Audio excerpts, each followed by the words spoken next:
Udah sore aja nih. Mas, lu lagi ngapain sih?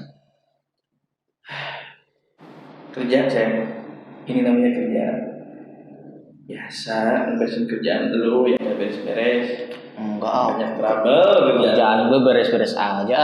Parah bet nih. Mas tahu nggak sih mas?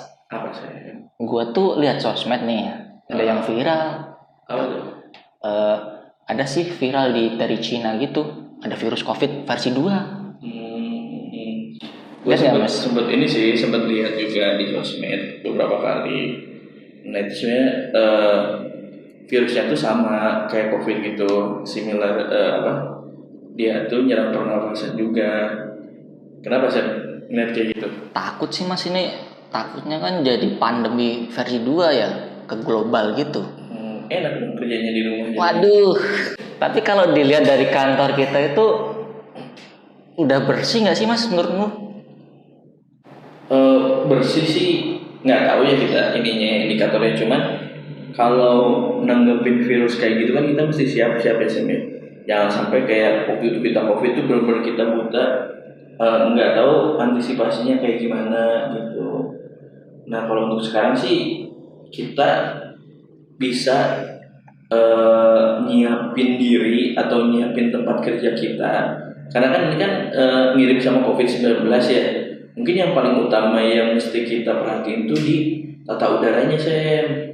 Nah, tata udara itu gimana sih mas? Yang bisa dibilang tata udara yang baik itu gimana? Jadi tata udara yang baik itu bisa aja kayak misalkan kita tuh ada namanya cross ventilation. Cross ventilation atau ventilasi silang itu tuh fungsinya agar udara masuk yang baru ke ruangan itu masuk, dia tapi nggak langsung keluar dan nggak tertahan di sana. Kita belokin lagi dia udaranya. Jadi di sana kayak masuk sebentar terus keluar lagi. Kayak gitu saya. Iya. Kalau itu kan berkaitan dengan ventilasi ya udara gitu. Ada nggak sih solusi lain gitu? Soalnya kayak di kantor kita kan pengap nih, Ya. itu bisa dibilang solusi opsi lah. Kalau ada nggak sih selain dari ventilasi itu gitu? Sebenarnya ada lagi juga saya, misalkan kayak kita eh, nambahin tanaman saya di ruangan tertentu. Bisa aja kita kasih tanaman yang fungsinya tuh kayak lumut. Dia tuh Oh iya. fungsinya tuh untuk menghasilkan oksigen sama menyerap polutan. Terus ini juga bisa menjadi penyaring udara alami yang hemat energi saya, karena kan dia alami ya, jadi nggak usah kita pakai listrik gitu. Oh, selain jadi pembersih udara, cocok juga ya buat penambah desain gitu biar bagus. Ya kita tuh udah banyak saya melihat-lihat kayak gitu. Mungkin eh, referensi-referensi yang lu sekarang tahu tuh belum nyampe ke sana. Cuman maksud gua udah banyak kok interior yang memasukkan unsur tanaman hijau terkhusus buat lumut kayak gitu saya. Sekalian ini kan bersihin udara, sekalian menambah area hijau juga, karena kan area hijau tuh ke mata bikin seger saya. Bener. Sering tuh lihat di rumah-rumah yang basicnya greenhouse gitu kan, banyak tuh penanaman lumut. Katanya sih nggak perlu tanah ya, cuman perlu kelembapan udara sama karbon dioksida aja. Iya, jadi gitu. kadang bukan kadang sih, lumut tuh sebenarnya nggak perlu bukan pemeliharaan yang merepotkan. Dia cuman paling beberapa hari sekali cuman disemprot pakai air gitu. Air yang buat ini saya, yang buat semprotan burung tuh nggak, yang putih itu. Iya. Nah kayak gitu bisa tuh. Itu juga nggak mesti sehari 3 kali gitu. Mungkin 3 hari sekali gitu. Itu pun asal aja, nggak usah sampai terlalu basah. Karena dia kan minim perawatan gitu. Oh, inovatif. Selain itu ya apa namanya, kayak aku tuh kepikiran material gitu loh mas. Sementara ini yang aku lihat cuman material yang konvensional ya bata aja, ya beton aja. Ada nggak sih yang kayak varian yang semisal lebih ramah lingkungan daripada material konvensional biasanya gitu?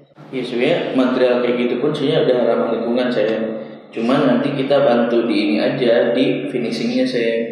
Misalkan kita mau finishingnya kita bisa pakai cat yang ini anti mikroba dia. Jadi catnya tuh udah ada kandungan antibakteri yang bisa menghambat pertumbuhan jamur, bakteri, sama virus. Jadi kan permukaannya itu semakin minim buat nyimpen kuman atau virus di dinding kan semakin baik gitu. Oh gitu.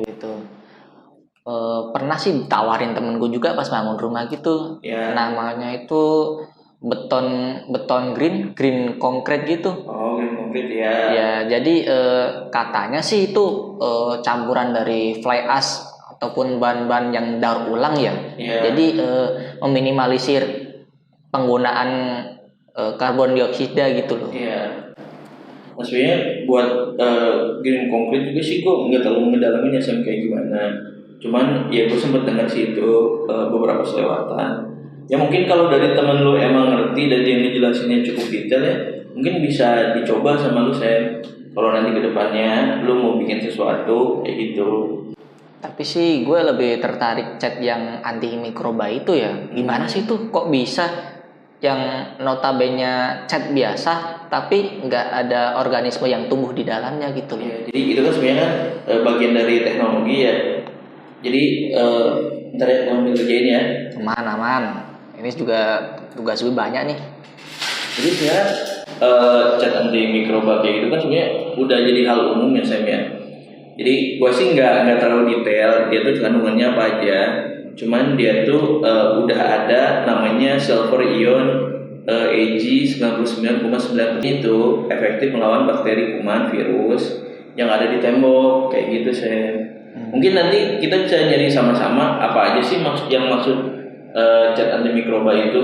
Soalnya emang ya buat kita antisipasi ya. Kita kan nggak tahu nih bakal kayak COVID dulu yang awalnya bilang makan nasi uduk aja aman, atau nanti malah jadi bertahun-tahun kayak kemarin itu. Bahaya ya, 2 tahun gitu ya. Iya. Oh ya mas, terkait cat yang anti mikroba tadi, kayaknya ada nggak sih mas yang material yang anti virus, anti mikroba gitu? Ada nggak sih? Nggak ada. Udah gitu doang nggak ada. Bentar, gue lagi ngecek dulu kerjaan gue. Ini belum. Soalnya datanya banyak nih saya. Sok sibuk loh. Aduh, anjir saya ngomong lebihnya tuh ini banget loh. Udah. Apa tadi kayaknya ini material ya? Ya, yang anti virus, anti mikroba gitu, ada nggak sih? Kalau antivirus, gue sih kurang ngerti ya Sam ya. Cuman buat alami, bahan-bahan alami yang bisa bukan membunuh ya istilahnya, yang bisa mengurangi mikroba itu bisa kayak kita pakai tembaga saya.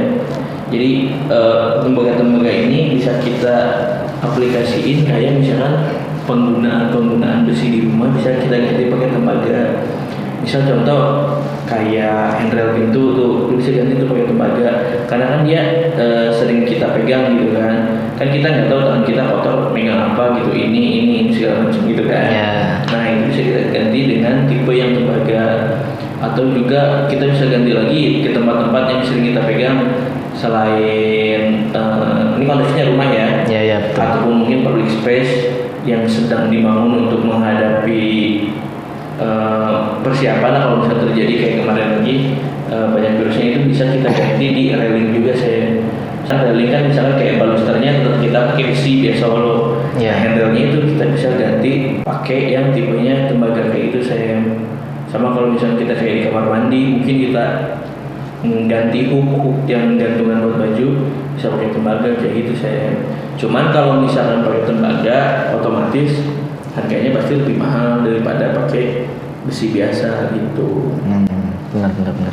Tapi dari keseluruhan yang sudah kita bahas kan, kalau dilihat dari sisi ekonomisnya itu gimana sih mas? Soalnya takut nih ya pas gunain ada ventilasi yang berhadapan lah, lumut dan juga tembaga tadi. Takutnya sih dari RAB membludak ya gitu. Ya sebenarnya kan kalau yang paling bisa kita apalin itu kan dari tadi yang cross ventilation itu kan sebenarnya kita tinggal nentuin arah angin masuk sama angin keluarnya itu di mana. Itu sebenarnya udah lumayan hemat budget. Ditambah misalnya kita pengen ada fitur interior ada hijau misalkan di dalam ruangan, nah itu kita bisa kombinasi dengan lumut itu tadi saya selain dia buat menyerap polutan, dia kan bisa menghasilkan oksigen yang mana kan emang lumut juga kan harganya nggak terlalu mahal dibanding kita misalnya beli pakai pohon kayak bonsai kayak gitu. Terus mungkin tanaman-tanaman yang agak besar kayak gitu misalkan kayak Brazil kayak gitu atau mungkin kayak ketapang kencana. Yang itu tuh kalau ketapang kencana emang dia hijau bagus, cuman kalau untuk jangka panjang yang kita takutkan tuh dia akan merusak ke pondasi kalau kita tidak mikirin dari awal. Kalau nggak mikirin dari awal tuh si ketapang kencana tuh rawan ngancurin pondasi karena dia kan akarnya gede, pertumbuhannya juga cepat, sama dia tuh daunnya kecil. Saya kalau kita pengen punya naruh tanaman di rumah, kita tuh coba minimalkan menggunakan tanaman yang berdaun kecil. Kenapa? Karena dia itu maintenance atau kebersihannya tuh agak lumayan ngerepotin. Kayak lu tau sendiri kan, lu kan males orangnya ya.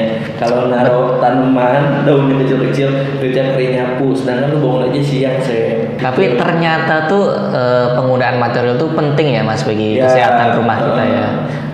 Karena kan ya mungkin kita ngerasa ngebangun rumah tuh cuman yang dipikirin tuh fondasi, dinding, atap, kamar mandi. Nah, sering-sering banget tuh denger gitu. Iya, karena kan ternyata dalam membangun tuh nggak cuma itu aja, ada ilmunya juga, ada kebiasaan kita seperti apa, yang mungkin kita nggak sadari kalau itu tuh hasil pemikiran orang-orang profesional gitu saya.